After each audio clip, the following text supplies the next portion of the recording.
Arkadaşlar hepinize selamlar. Garip, farklı arabalarla bol sürüşlere devam ediyoruz.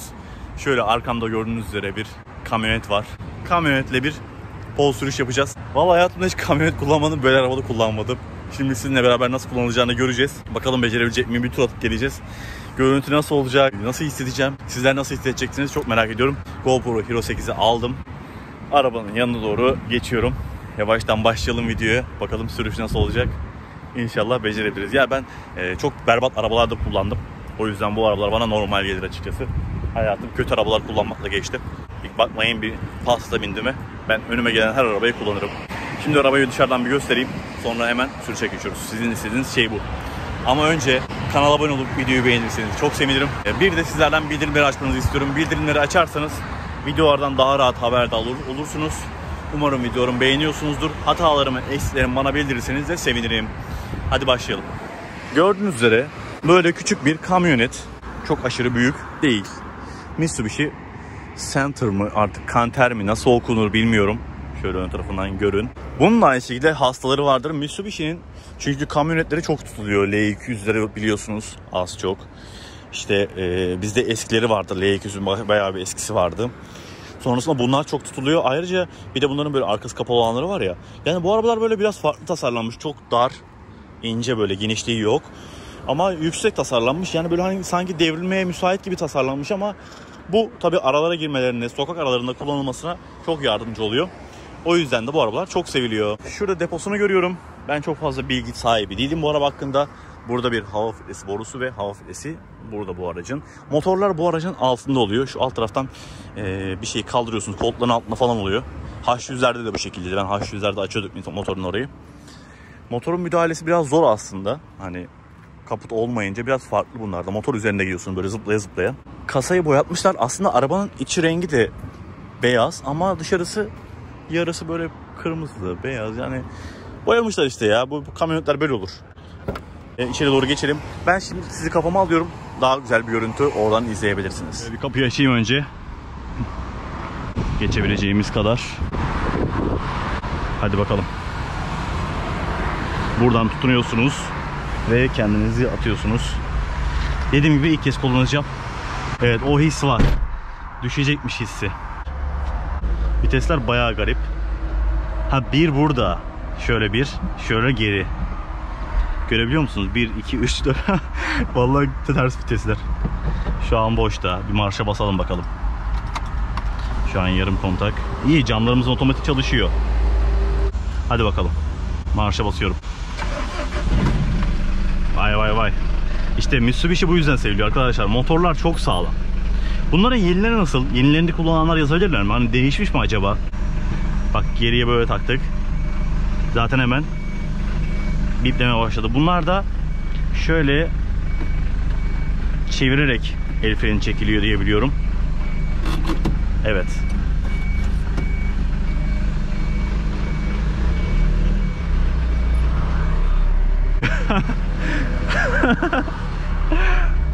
Kocaman bir şey bu ya. Arka kasaya bakın.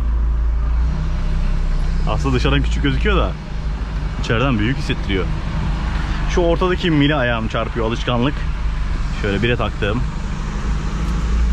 Biraz bu araçlara açıktan almanız lazım ama direksiyon aşırı yumuşak. Çok güzel. Arkanızı hep kontrol edeceksiniz.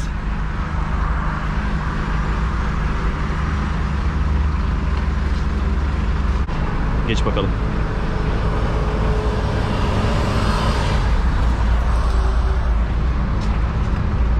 Hadi çıkalım yola.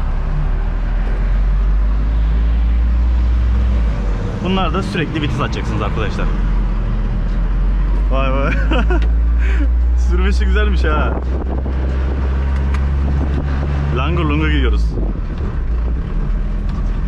Şu an 3'teyiz. Aynalar çok güzel. Aynalar efsane gösteriyor.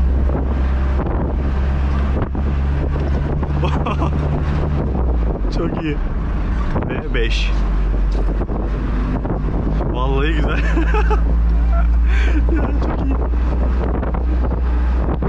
Nasıl arkadaşlar görüntü? Vallahi direksiyonu falan çok güzel ha. Frenler nasıl? Evet, biraz aşağıda kavruyor. Bak şu an 5 ile 40 ile gidebiliyoruz. Bu araç kaç bindeymiş? 234 binde. Aslında böyle bir araba için düşük bir kilometre. Onu söyleyeyim öncelikle.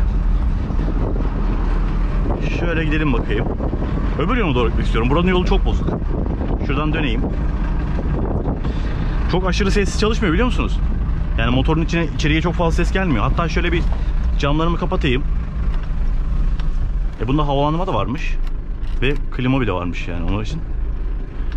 Şimdi havalandırmayı şuradan bir açayım bakalım. Tamam, çalışıyor. Şu yüzüme vereyim şuna. Toz çıktı içinden. Buradan döner mi böyle tekte? Bence dönmesi lazım. Direksiyon turuna bakın. Bu olduğu yerde bile döner. Şunu nasıl döndü baksanıza. Debriyajı yumuşacık.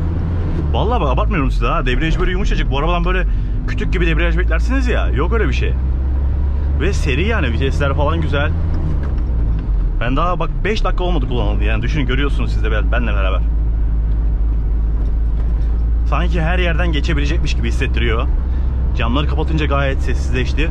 Aslında klima da var ama bozulmuş demek ki bunda. Yani böyle bir arabada klima olması çok güzel bir durum. Sadece zıplıyorsunuz. O da çok kötü değil yani. Şimdi ticari bir arabadayız. Yolda öyle gezmesi yok. Bu araba bayağı bakımlı anladığım kadarıyla. Şöyle iyice yüzüme versin. Buralardan hava geliyor ama tabii ki sıcak hava geliyor. O yüzden camı açmak zorundayım. Biraz gürültü alacaksınız. Dediğim gibi aynalar mükemmel.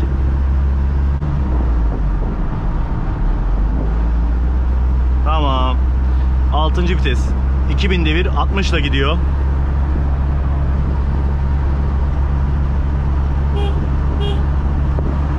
Vallahi güzel. Bu orijinal teyp mi acaba? Blaupunkt.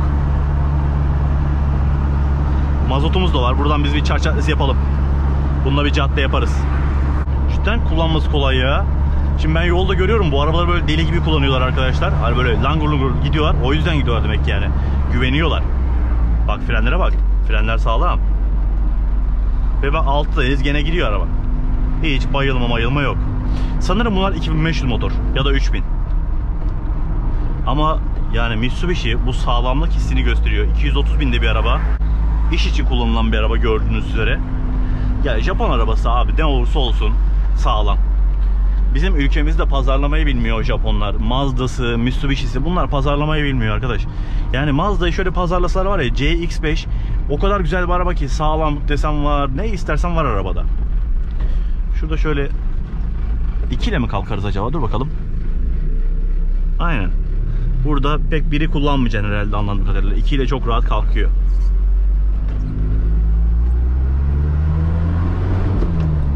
Arkaya bakıyorum duman falan var mı diye. Vallahi duman yok. Şu an basıyorum bayağı. Nasıl ama, yakıştı bana değil mi?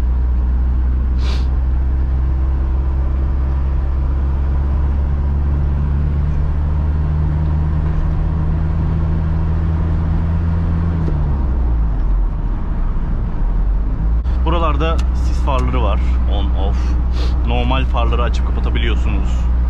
Dörtlüler burada. Ne diyor? Yağ diyor. Yağ buradan mı kontrol ediyor? Allah Allah. Şurada bir, aslında dizel arabada çok fazla olmaz böyle şeyler ama cikle var bakın. Rölantiyi ayarlayan ciklesi var. Çakmaklığımız elbette var. Bu arabada lazım. Bu arabayı kullanan herkes sigara içer.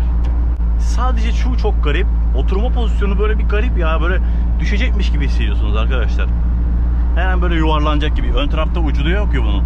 Mesela buna böyle dönerken ya da böyle yanaşırken dibine kadar gidiyorlar. Şeyi merak ettim. Bu neymiş? Bunda rötardar mı var acaba? Vallahi rötardar var gibi ha. Bilmediğim şey elemek istemiyorum. Silecekler nasıl çalışıyor diye merak ediyordum da.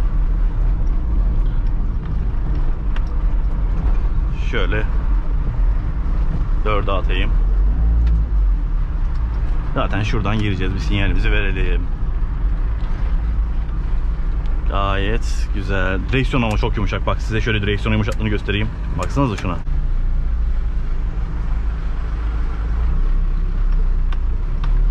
Bak sese bak şimdi bak. Oo hacim.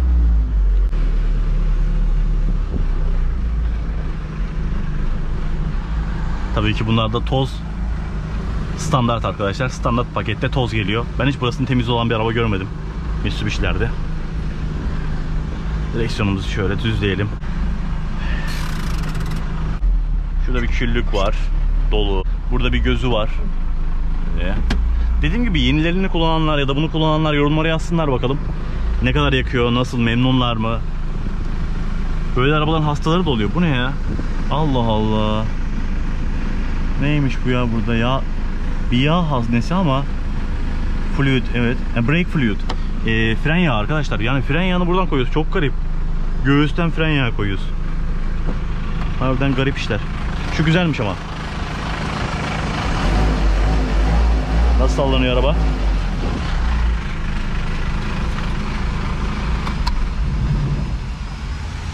Bunlarda arkadaşlar Mitsubishi'lerde şu vardır bak. Buraya basarsınız. Böyle çekersiniz. Şöyle. Şuna basma olayını yapıyorlar. Far yükseklik ayarı var bu arada.